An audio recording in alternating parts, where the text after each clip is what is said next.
Et si c'était pas Noël qui te faisait souffrir, mais l'histoire qu'on t'a appris à attendre de Noël? Chaque année, tu te dis que cette fois, Noël sera différent, et chaque année, tu finis frustré, fatigué, déçu ou coupable. Pourquoi Noël fait tant de mal à autant de gens et comment se libérer de tout ça? Hello, je m'appelle Sissi, je suis coach et mentor en blessure maternelle.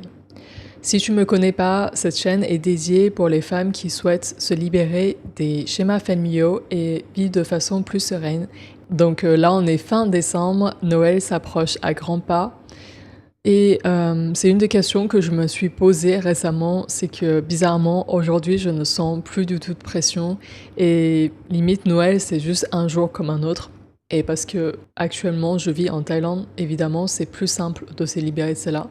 Mais quand je vois comment la plupart des gens se sont stressés, comment ils se mettent la pression, comme moi j'ai pu l'avoir il y a quelques années, je me suis dit que ça mérite quand même de décortiquer pourquoi est-ce que cette fête met autant de pression aux gens. Il faut savoir que Noël est une fête assez symbolique qui représente la famille, l'union, etc. Et je pense que ça vient beaucoup aussi des conditionnements qu'on peut avoir à travers des films, à travers de ce qu'on peut voir chez les gens, ce qu'on peut idéaliser autour de Noël.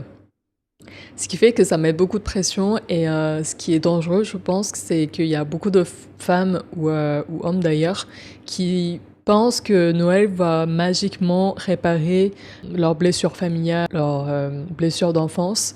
Comme par magie, Noël va rassembler tout le monde autour de l'amour, du partage et tout ira bien.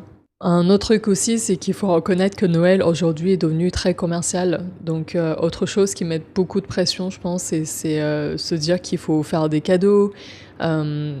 Déjà, cette charge mentale de se dire qu'à cette période-là, il faut que j'offre des cadeaux ou j'attends X nombre de cadeaux. Je pense que c'est un conditionnement parce que est-ce que ça veut dire que sans cadeau, ça serait pas une fête réussie? Voilà, à méditer, mais en tout cas, je pense que c'est une fête qui est devenue vraiment ultra commerciale, qui pousse tout le monde à l'achat dans la même période.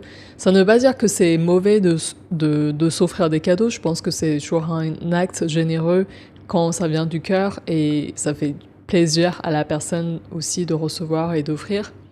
Mais ce qui me titille plus, c'est le fait de se dire que parce que c'est Noël, parce que c'est décembre, alors il faut qu'on pense aux cadeaux, il faut s'offrir des cadeaux, sinon ce n'est pas normal.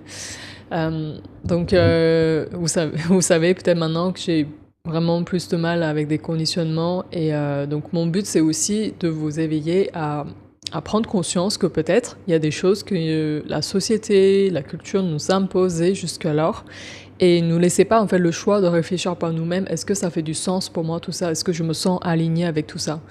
Personnellement, c'est pas quelque chose avec lequel je me sens alignée, ce truc de surconsommation et ce conditionnement, se dire que bah, parce que c'est Noël, il faut penser aux cadeaux, etc. Même si, bien sûr, moi aussi, j'ai participé et j'ai fêté, bien sûr, des Noëls avant, comme tout le monde. C'est juste que là, aujourd'hui, je mets vraiment en cause beaucoup de choses.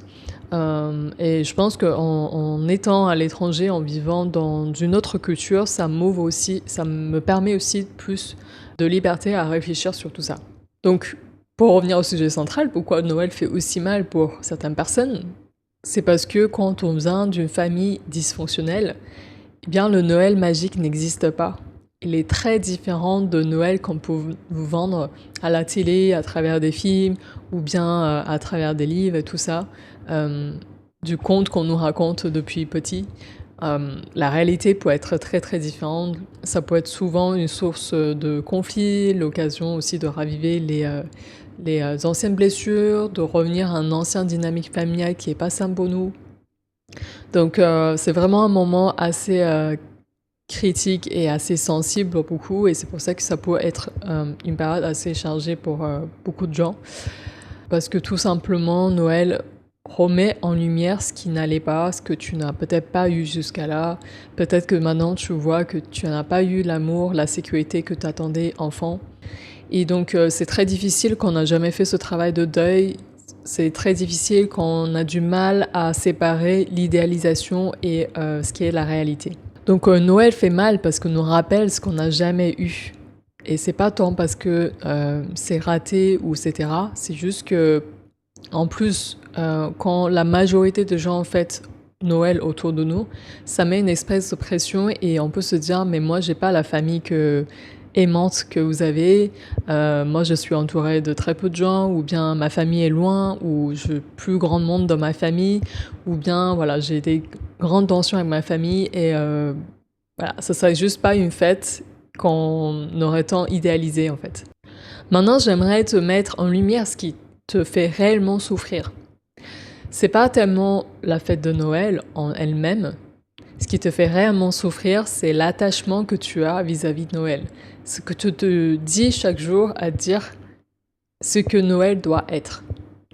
Quand on s'attache à une image de Noël très précise, où on a des attentes, où on se dit que à ce Noël-là, je vais ressentir de l'amour, je vais ressentir de l'affection enfin que je n'ai pas eu de la part de ma mère, de mon père.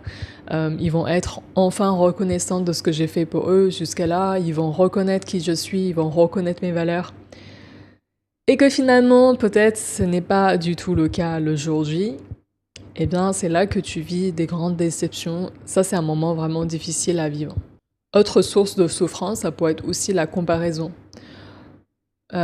Quand tout le monde fête Noël et qu'ils racontent tous les joies qu'ils ont partagées, tous les cadeaux, peut-être toute l'affection qu'ils ont reçue de la part de leur famille, et que toi tu te retrouves à être seul, à pas vivre ces moments si magiques qu'on te raconte, ça peut être très douloureux et tu peux peut-être te dire que tu n'es pas assez, que tu ne mérites pas l'amour et que ta vie est nulle. Ce genre de pensée peut encore plus t'enfoncer dans les idées négatives et ça va pas t'aider en fait à te détacher de tout ça. Un autre point qui est très important, c'est la culpabilité. La culpabilité concerne peut-être les femmes qui ont choisi peut-être de ne pas fêter avec leur famille, avec leur mère, parce que ils ont les dynamiques familiales assez toxiques. Tu peux quand même ressentir ce poids et cette culpabilité de ne pas être là et d'être une mauvaise fille, encore une fois. Ou bien, autre scénario, c'est se dire que peut-être vous n'avez pas profondément envie d'aller, mais vous allez quand même et vous ressentez pas ce que vous ressentez et vous ne sentez pas aligné aussi d'être là parce que vous vous êtes forcé à aller et que finalement c'est pas aligné avec ce que vous voulez vraiment. Moi, c'est ce que j'ai vécu et c'est ce qui m'a fait choisir de faire un choix, en fait, de faire un choix honnête avec ce que je ressens réellement. Parce que j'avais vraiment l'impression d'être là pour les autres, pour faire plaisir à mes sœurs, pour faire plaisir à la famille, pour préserver l'image de la famille, etc. Parce que c'est une fête de famille. Mais au fond de moi, je n'avais aucune envie d'être là. Je trouvais assez hypocrite les échanges qu'il y avait et c'était pas du tout aligné avec qui je suis. Et donc ça m'a demandé du courage, ça m'a demandé du travail de faire le point sur ça et de reconnaître ma vérité et d'être honnête avec moi-même. Et je pense que ça c'est vraiment un point qui m'a aidé vraiment à libérer et à petit apprendre à affirmer ce que je ressens vraiment et à incarner ma vérité. Donc c'est un chemin, mais ça se fait. Et aujourd'hui, je suis très fière de vous dire que je vis Noël avec beaucoup plus de sérénité. Je n'attends plus qu'il se passe des choses exceptionnelles, que j'ai une famille magique, qui est réunie, qui partage l'amour, etc. En tout cas, pas vis-à-vis de ma mère, mais je suis tout à fait ouverte à d'autres opportunités. Donc là, par exemple, on a été invités à plusieurs repas pour fêter Noël ensemble avec les amis, avec les expats qui sont ici, et je suis très heureuse de participer. Mais ça m'allait très bien aussi de juste pas fêter Noël parce que je considère pas aussi important Noël aujourd'hui dans ma vie et je pense que vraiment c'est un travail qui peut se faire avec un accompagnement de vraiment se détacher de cette fête-là. Parce que plus vous mettez du focus sur une chose, plus cette chose a de l'emprise sur vous. Alors que si vous détachez de ça et que vous avez finalement pas d'attente vis-à-vis de cette fête et que limite vous vivez un jour comme un autre, ça peut juste avoir moins de pouvoir sur vous. Et d'autres points que je voulais aborder, c'est que l'année dernière, j'ai fêté Noël autrement. J'ai décidé de fêter Noël avec des amis et on avait invité les amis à la maison, on a fait un karaoké ensemble, on a fait des jeux ensemble et vraiment on a passé de super bons moments ensemble et Tout ça pour vous dire que Noël n'est pas obligé d'être comme celui qu'on nous a vendu dans les films. On peut très bien aussi de choisir de réinventer cette fête. Donc on peut fêter avec des amis, on peut choisir de partir en voyage, on peut choisir juste de fêter ce moment-là avec soi-même parce qu'on est notre famille. Et tout, toutes les idées sont bonnes et il n'y a pas en fait de règles vraiment à ce qu'on doit faire, ce qu'on doit fêter comme Noël. Et ce n'est pas parce que vous fêtez Noël différemment ou vous décidez de ne pas fêter que c'est raté et que ça dit quelque chose sur votre valeur. Donc vraiment, le fait d'avoir fait ce travail de détachement, ça m'a beaucoup, beaucoup libérée. Et vraiment, aujourd'hui, je vis plus les mêmes souffrances que avant. Et c'est ce que je vous souhaite. Donc voilà, j'espère que cet épisode t'aurait fait du bien, t'aurait réconforté, et puis t'aurait peut-être donné des idées pour fêter Noël différemment. En tout cas, avec beaucoup moins de poids, avec beaucoup plus de légèreté et beaucoup plus de paix et de sincérité envers toi-même. Partagez-moi en commentaire ce que vous en pensez. Est-ce que ça te donne envie de fêter Noël différemment, de réinventer cette fête? Comment tu vois Noël aujourd'hui? Donc voilà, peut-être que ce Noël n'est pas parfait, mais s'il est juste, s'il te correspond et si tu vis d'une façon alignée, je pense que c'est le plus important. En tout cas, je vous fais des gros bisous et j'espère que vous fêtez ou pas cette période de fin d'année avec beaucoup de paix et d'amour. Je vous envoie plein d'amour. Ciao.